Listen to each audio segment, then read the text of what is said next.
Pessoal, a gente vai começar aqui o nosso exame de refração. A gente está aqui na clínica Lumiata, a gente vai mostrar aqui para vocês o passo a passo da refração, começando com a refração objetiva. A refração objetiva a gente pode realizar através da retinoscopia ou através do autorrefrator. Nesse caso, a gente está diante de um paciente adulto, a gente vai optar pelo autorrefrator. Eu vou mostrar para vocês aqui como realizar o exame. Bom, então esse autorrefrator aqui é um autorrefrator, também faz a ceratometria da marca Top, com um excelente aparelho. A gente vai pedir para o nosso paciente encostar o queixo e a testa e ele vai olhar dentro do aparelho, numa casinha, né, que tem lá na frente, lá no fundo do aparelho. Vocês percebam que o olho do paciente aqui está borrado, está desfocado. Vocês vão encontrar o foco, no caso aqui eu retornei um pouquinho para ele para encontrar o foco. E a gente vai alinhar o quadradinho, vai colocar a mira branca bem no centro do quadradinho e aí ele vai disparar as medidas automaticamente.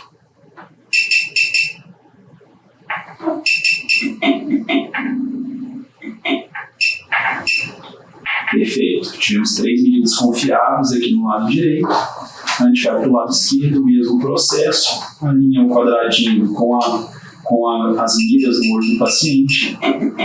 Ele vai obter as imagens aqui automaticamente. Perfeito. Então percebam que a gente obtém aqui o impresso que vai mostrar para a gente a refração objetiva em ambos os olhos. No olho direito, nosso paciente tem menos 3,5 com menos 0,75 a 172. Percebam como ficou extremamente preciso e reprodutível. As 3 medidas deram o mesmo valor, inclusive exatamente o mesmo eixo. Tá? E no olho esquerdo, ele ficou aqui com menos 3,5, tá? E sem nenhum grau de cilindro. Beleza? Ele também nos fornece alguns dados interessantes de ceratometria. Então aqui no olho direito o paciente tem aqui ceratometria de 44,25 por 45,5 e no olho esquerdo 44,75 por 45,5. A gente vai usar esses dados aqui como ponto de partida do nosso exame de refração. Bom, agora que a gente já tem o nosso exame objetivo, a gente vai utilizar ele como ponto de partida para o nosso exame subjetivo para a gente ter um norte. Senão a gente ia ter que refinar a refração sem nenhum guia, o exame ia demorar muito mais, beleza? Só que antes da gente começar aqui o exame em si, a gente precisa tomar alguns cuidados. O primeiro deles é checar o alinhamento do aparelho. Então percebam que existe aqui uma esfera e essa esfera tem que estar bem alinhada aqui nessa marquinha vermelha para indicar que o Grins está alinhado. Olha só, eu vou desalinhar ele para mostrar para vocês. Ó. A esfera fica totalmente fora de posição, mostra que o aparelho está desalinhado. Então vou retornar ela para a posição correta para o nosso aparelho ficar bem alinhado e o nosso exame ficar mais preciso. Outro detalhe, eu preciso setar a distância interpupilar. O nosso autorrefrator já nos deu a distância interpupilar aqui de 68, os aparelhos mais antigos não vão te dar essa informação, mas você consegue aqui nessa roldana aqui, nessa rodinha aqui do aparelho, encontrar tranquilamente a distância interpupilar do nosso paciente. Bom, eu vou ocluir o olho esquerdo para a gente realizar esse exame monocular. Alguns médicos podem optar por realizar binocular com um grau de fogging, né, que é uma miopização, que consistiria em miopizar um pouco o olho esquerdo para relaxar a acomodação, mas aqui eu vou optar por fazer um exame aqui monocular. Bom, vou setar aqui o grau que eu encontrei no exame objetivo aqui no aparelho, então no caso, menos 3,5, menos 0,75 a 170, e a gente vai utilizar isso aqui como ponto de partida para o nosso exame, beleza? Bom, vamos lá. É interessante a gente sempre começar a refinar o esférico, tá? Então é isso que a gente vai fazer, refinar o grau esférico, e a gente vai começar sempre girando aqui, né, as nossas lentes em direção às lentes mais positivas, para evitar que o nosso paciente fique acomodando e aceitando cada vez mais lentes negativas, beleza? Então vamos lá. Presta atenção aqui, meu querido, eu vou mudar aqui algumas lentes, eu vou te mostrar algumas opções de lente, eu quero que você tente observar as letras mais ali, as menores letras que você consegue enxergar na tabela, para a gente poder refinar um pouco aqui a sua refração. Vamos lá, tá preparado? Preparado. Vamos lá. É melhor este ou este? Este. Bom, então eu mudei de menos 3,5 para menos 3 e ele preferiu menos 3. Beleza? Então eu sigo subindo um pouco para lentes mais positivas. Uma outra forma de você perguntar para o paciente, que é bem interessante, seria você dizer: é melhor a primeira opção ou a segunda opção? Então essa forma de perguntar também é muito boa, tá? Então vamos lá. Você prefere a primeira opção ou a segunda opção? Primeira opção.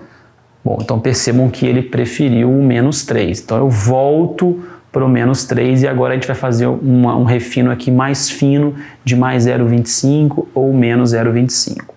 Melhor a primeira opção ou a segunda opção? Primeira opção. Então ele segue preferindo o -3. E agora eu vou descer para -3,25 para ver o que ele prefere. Melhor esta opção ou a segunda opção?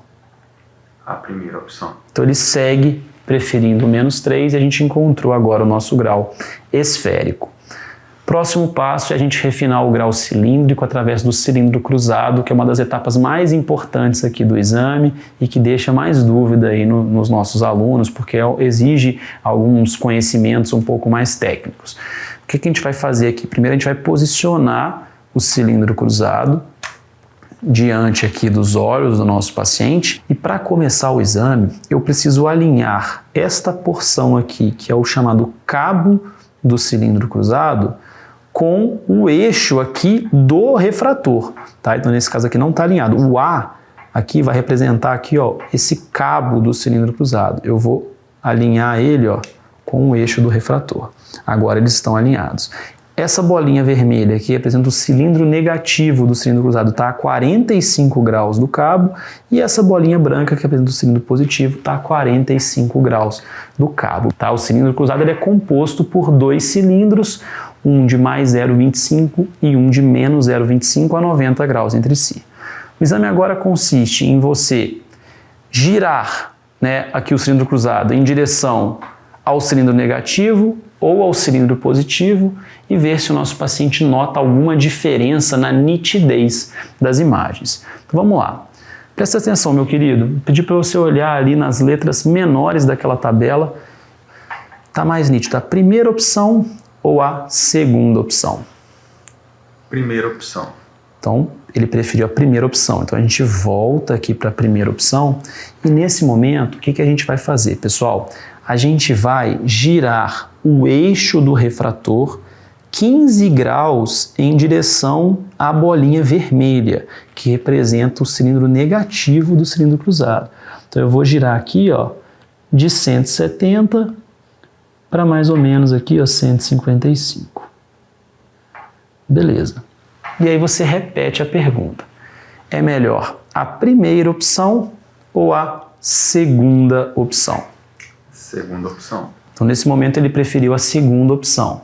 Então, o que você faz? Se você girar 15 graus novamente em direção ao cilindro negativo, você vai obter o mesmo grau, o mesmo eixo que você estava anteriormente. Então, você pode retornar um pouco menos. Retorna aí uns 10 graus em direção aqui ao cilindro negativo. Até que vai chegar um momento em que ele não vai encontrar diferença na nitidez das imagens. Olha só, é melhor este ou este aqui? Está igual. No momento em que ele fala que não há diferença de nitidez entre as imagens, significa que a gente encontrou o eixo correto.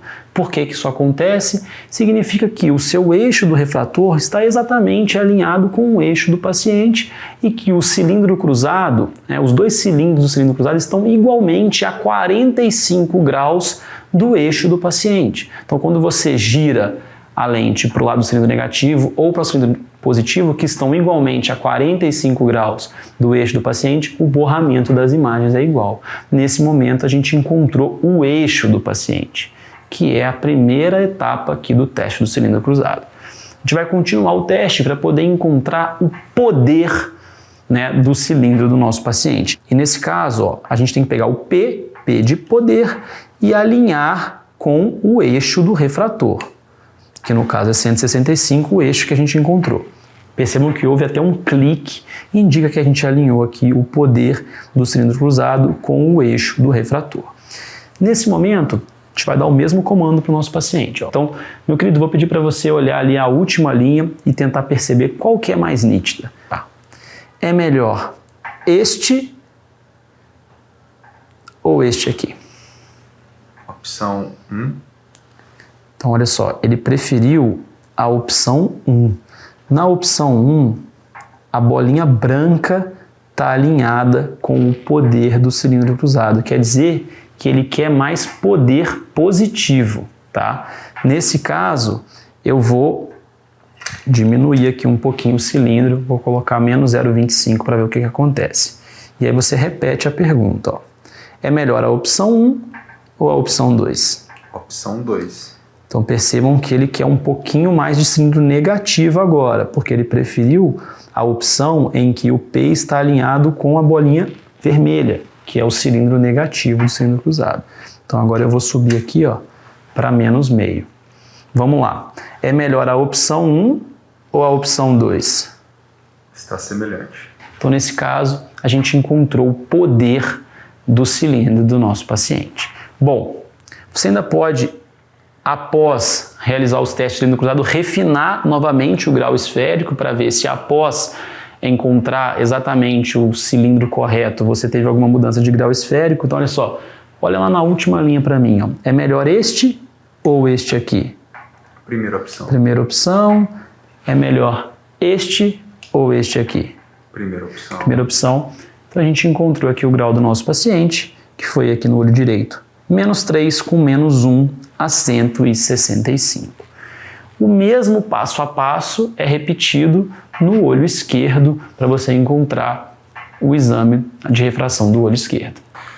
Nesse momento, a gente vai testar a adição para perto do nosso paciente.